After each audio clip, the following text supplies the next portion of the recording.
Magandang umaga, Pilipinas. Alamin natin ang magiging lagay at taya ng panahon ngayong araw ng Lunes, 16 February 2026.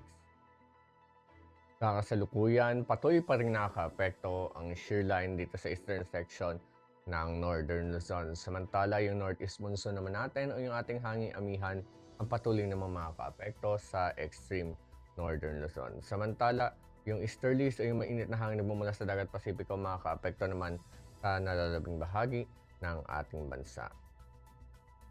Dahil nga dito, asahan natin ang Cagayan at Isabela ay makakaranas na maulap na kalangitan na may kalat-kalat ng pagulan at mga isolated thunderstorms. Dulot yan ng ating shear line. Samantala, ang Aurora at Quezon ay makakaranas naman ng maulap na kalangitan na may kalat-kalat na pagulan, pagkidlat at pagkulog. Dulot naman yan ng ating easterlies.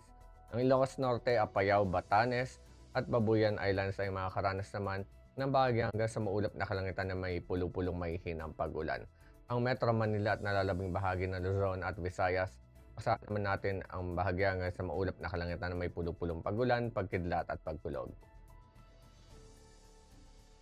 Ang buong Mindanao, inaasahan din ang bahagi hanggang sa maulap na kalangitan na may pulupulong pagulan, pagkidlat at pagkulog. Para sa impact nito sa ating flying operations sa Cagayan at Isabela, asahan pa rin natin yung mga converging winds na makapag-produce ng mga cloudiness at mga embedded thunderstorms.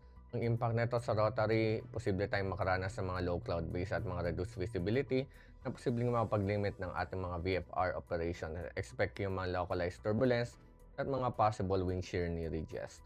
Samantala sa fixed wing naman, yung approach and landing operations natin ay posibleng maka-encounter ng mga low ceilings, turbulence at mga possible delays or diversions.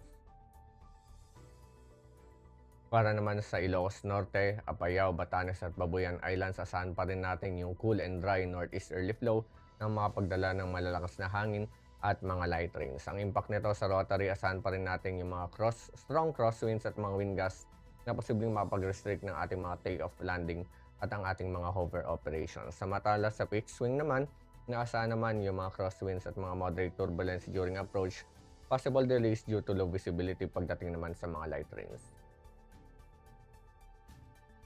Para naman sa Metro Manila at sa nalalabing bahagi ng ating bansa, asahan pa rin natin yung warm and humid air from the Pacific na makapag-enhance ng ating mga convective activity. Ang impact nito sa rotary, posible tayong makaranas sa mga localized thunderstorms and light turbulence na makaka-apekto sa ating operations, especially inland during afternoon.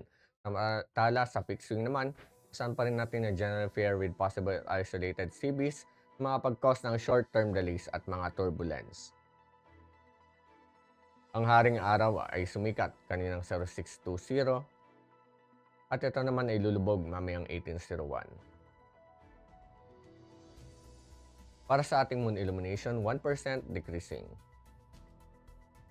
Para manatiling updated sa lagay at taya ng panahon, i-follow lamang Air Force Weather Center sa aming mga official social media accounts.